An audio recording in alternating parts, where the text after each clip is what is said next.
I used to deal drugs out of my house. A lot of pills, sometimes acid, and of course, weed. I don't sell drugs anymore.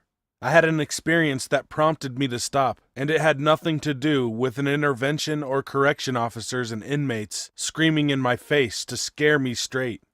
It was a young woman I'd never met before who changed my ways. Toby called me at noon on Saturday, waking my hungover ass up. Yo man, wakey wakey, eggs and motherfucking bakey, baby. He was always saying goofy shit like that. What? I groggily answered.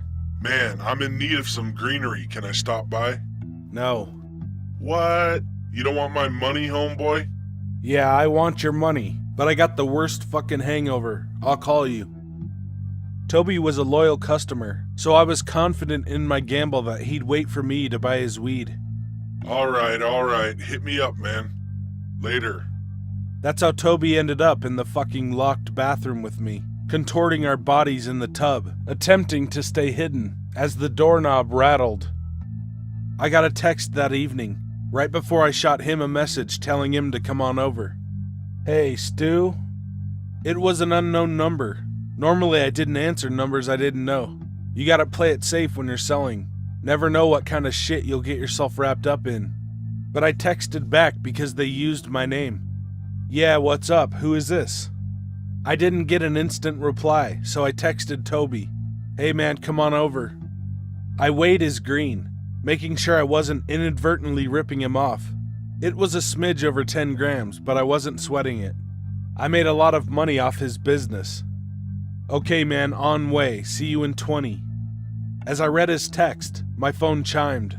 It was another text from the mystery number. You sell? I noped the fuck out.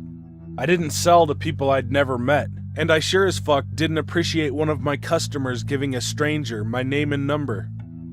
Why didn't they tell me their name? I didn't like it, so I didn't answer.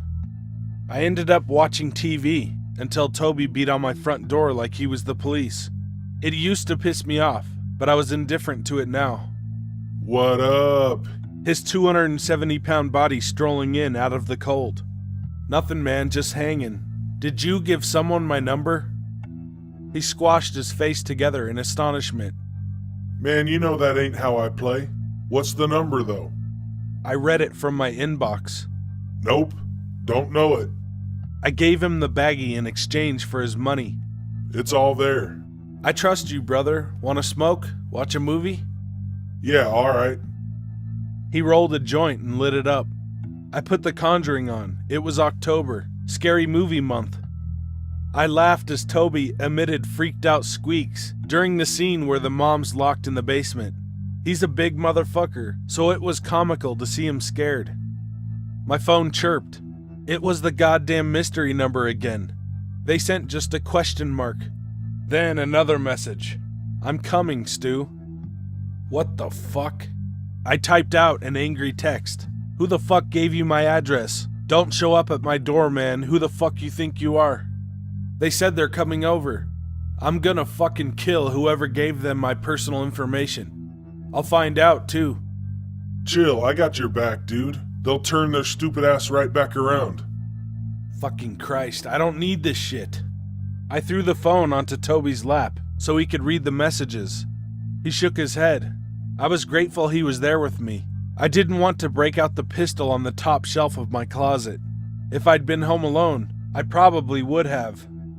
I texted a few clients, asking if they were responsible for this bullshit. They each denied having anything to do with it. The movie played on, but now I was too distracted to give it my full attention.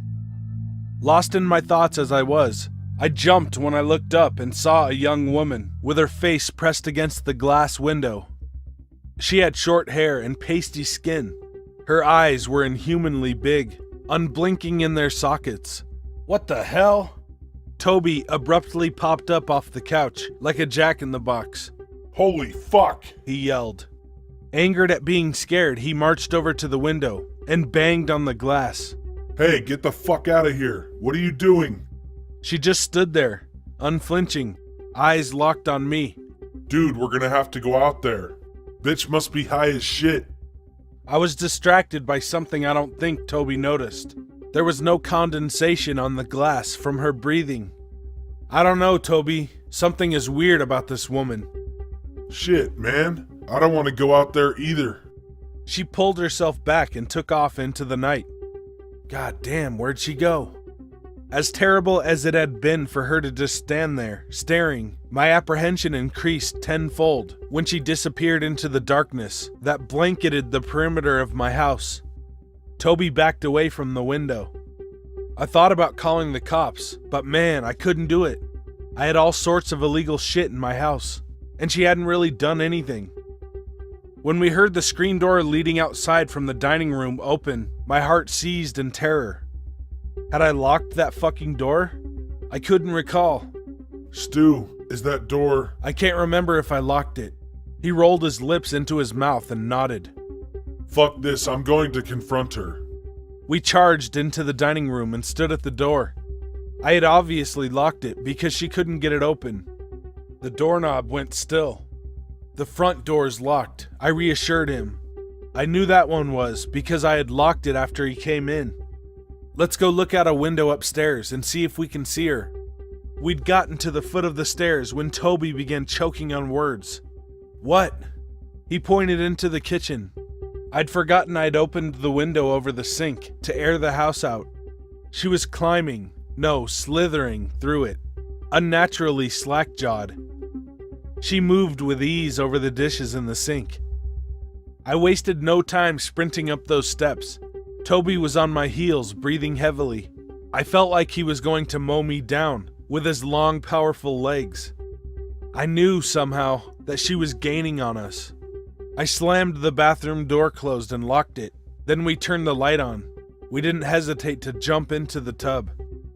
Still wet from my recent shower, we tried to force our bodies to form shapes that were just not attainable, desperate to stay low. I don't know why we thought we could make ourselves inconspicuous in the bathtub anyway.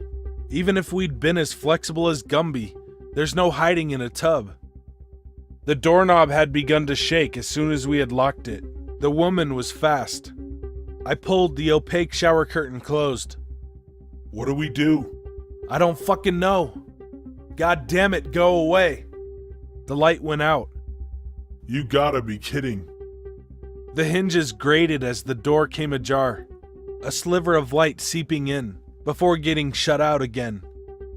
How did she get the damn thing open? I'd locked it. We shivered in the darkness. The tap turned on. Swifter than should have been possible, steam built up in the stuffy bathroom.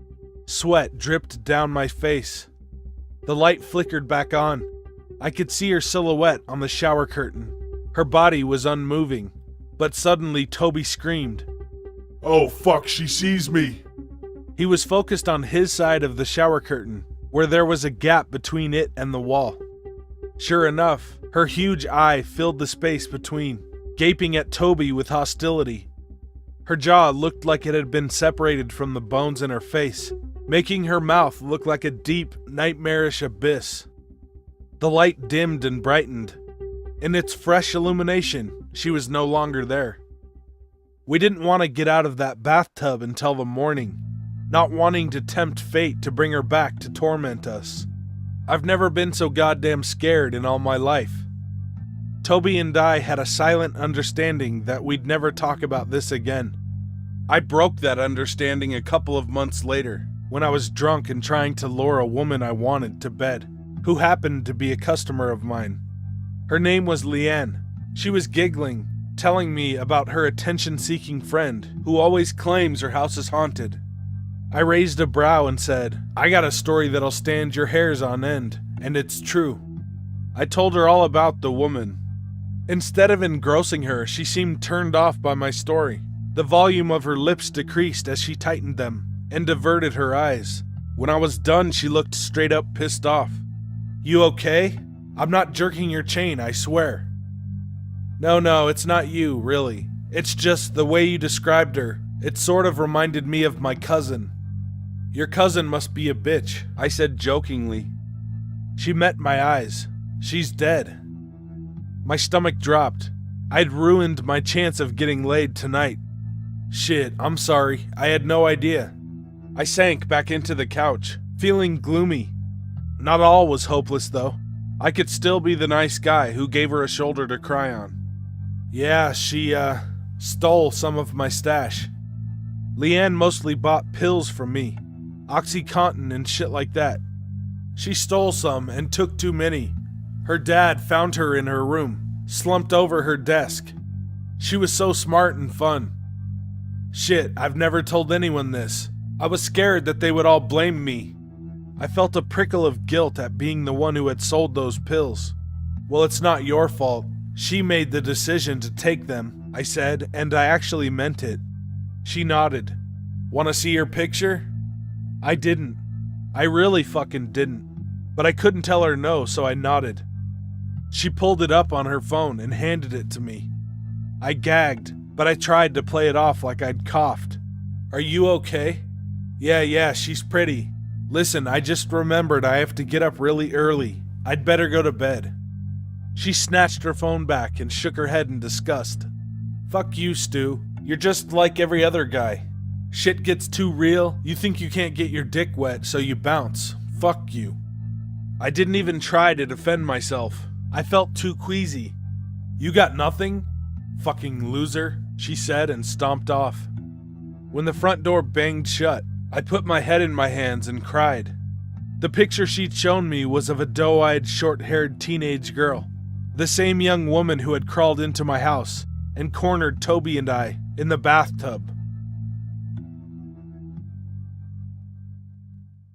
Hey guys and ladies, thanks for watching. If you want me to tell your story or read a creepypasta, email me at the address in the description. Be good to animals, even people. See ya. Ja, snälla, Bergsbus, Rish. Leanne mostly bought pills from me. Okay, come over here. That's enough. Shh.